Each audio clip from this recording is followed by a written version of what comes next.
Então agora vamos falar de algumas das 12 sugestões comportamentais que a gente compartilha no livro para valorizar o feminino e, consequentemente, respeitar o masculino, porque uma das formas primordial, a forma primordial de respeitar o masculino é valorizando o feminino.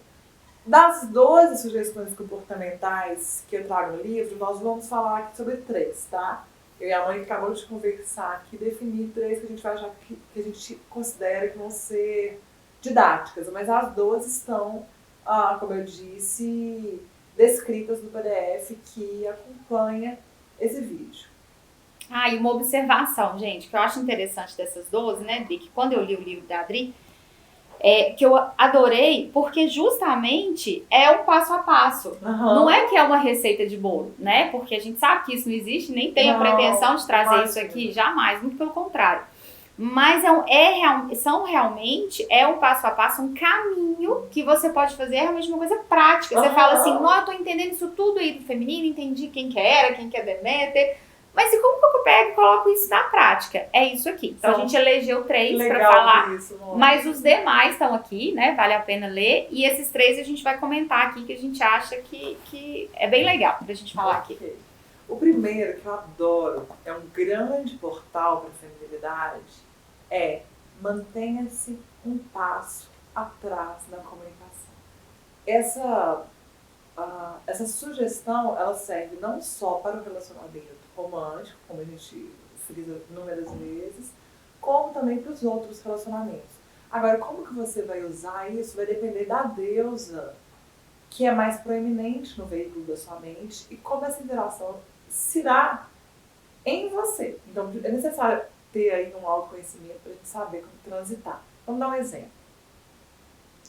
A mulher que tem Atena como a deusa, que é mais proeminente. Essa sugestão, ela sempre vai ser útil para ela. Não só no relacionamento romântico, como também no relacionamento profissional. Porque às vezes a Atena já chega com um plano de ação totalmente definido, ela sabe o que cada um tem que fazer e ela só quer delimitar os papéis para que cada um siga a orientação dela, faça o que tem que fazer e as coisas aconteçam e ela vença a batalha. E aí ela pode ser castradora, dominadora, autoritária, se ela não coloca isso em equilíbrio com as demais deusas. Ao mesmo tempo, a mulher que tem Hera ou Deméter como deusas mais proeminentes no veículo da mente, para ela, às vezes é difícil chegar numa reunião de trabalho e se colocar, e falar assim, não, e falar assim, eu acho que é isso, e falar isso eu acredito que a forma melhor que isso pode funcionar é essa. Então, essa sugestão, ela é muito útil profissionalmente para mulheres que têm Atena como deusa mais proeminente, e ela pode ser utilizada do outro formato, para mulheres que têm Hera e Deméter, e falar assim, não, que horas que é interessante que eu assuma a condução da comunicação. Isso pode acontecer em qualquer relacionamento. Agora, se o objetivo é trazer a Afrodite à tona, que é a deusa arquétipo da mulher, manter um passo atrás da comunicação sempre vai ajudar. Porque a Afrodite, ela demanda um espaço de silêncio para que ela seja plenamente manifestada.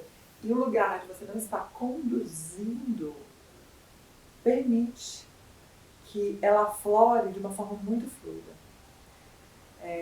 Então essa é a primeira sugestão que a gente vai trabalhar aqui, que é manter-se um passo atrás da comunicação. Eu vou passar para a Mônica, se ela quiser acrescentar o que eu já disse, ela vai falar de outras 2 sugestões que a gente também compartilha no livro.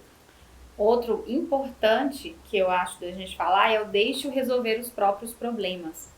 Como a Adri disse, cada um desses arquétipos, a predominância que a gente tiver de cada um, vai resolver de uma forma. Então, muitas vezes vou dar o meu exemplo, né? Às vezes meu marido chegava com alguma questão, e aí realmente, eu tenho muita Atena, eu já chegava, como a Adri falou, com um plano de ação, não, vamos fazer isso, vamos fazer aquilo. Às vezes ele queria simplesmente contar, ele queria lhe falar, né? E eu, naquele momento, talvez, silenciar, acolher, não com julgamento, não com segurar o espaço. Ele estava querendo só aquilo. Então, mas é assim mesmo, você tem esse jeito mesmo, tá vendo? Mais uma vez você fez isso. Mas é desse jeito.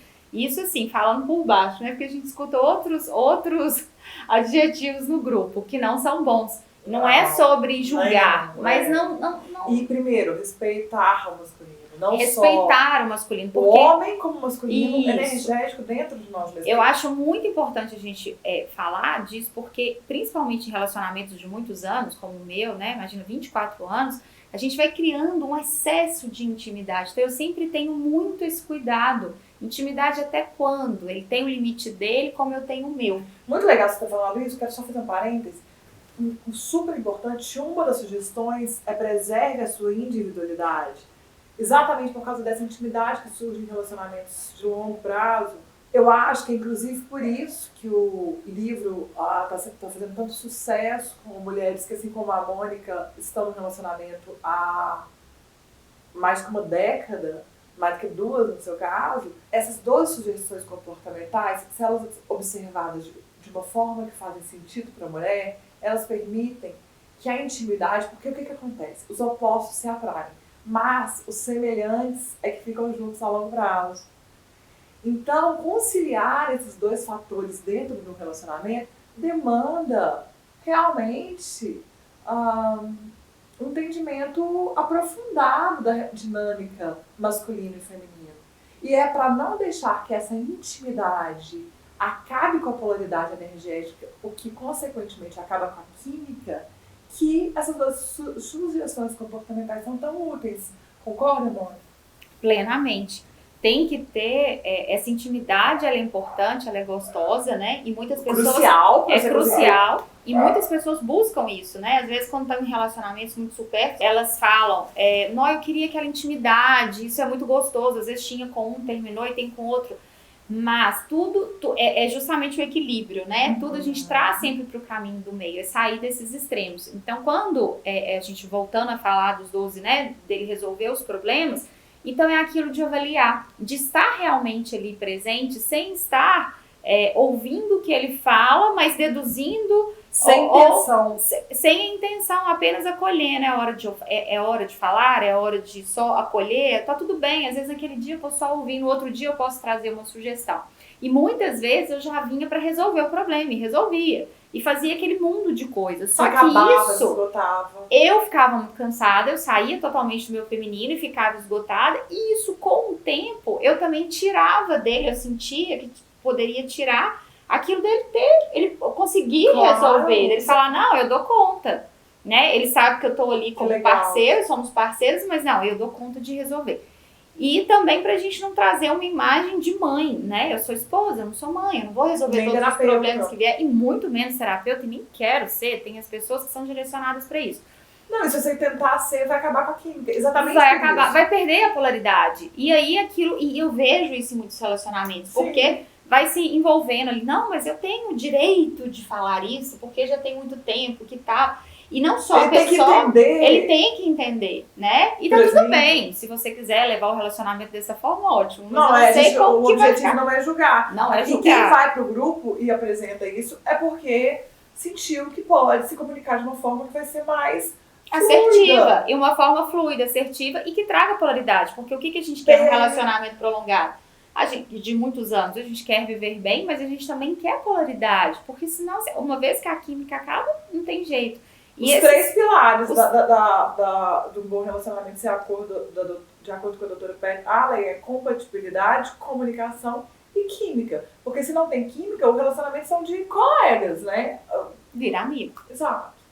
E o outro que é importante é o aprecio, né? Que a gente fala muito no grupo, né? Primeiro apreciar o masculino em você, entender quando ele está sendo manifestado, saber valorizá-lo, e depois apreciar o masculino no outro, né? Se você não está num relacionamento, apreciar o masculino que se apresenta para você. Como eu digo no livro, alguém que se ofereça para carregar suas compras, ou abre uma porta, ou...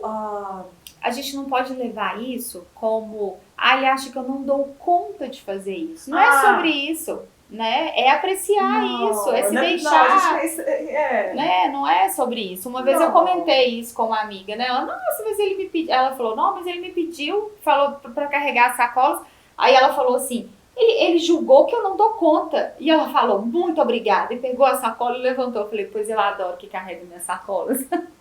E quando você faz isso, você não está valorizando o masculino no outro. E outra, se for algum homem com quem você tem uma relação romântica, você está também, de alguma forma, violando a masculinidade dele. Esse é um exemplo sutil de carregar uma sacola, mas esses exemplos sutis são muito didáticos, né? Porque exatamente como a Mônica disse, quando o marido dela apresentava um problema e ela tentava resolver, ela estava invadindo o espaço da masculinidade dele, não permitindo que ele exercesse. E a mulher que está no seu feminino, para ela, era o interesse dela que ele exerça a masculinidade dele, porque quanto melhor alimentada estiver a masculinidade dele, mais bem servida estará a feminilidade em você.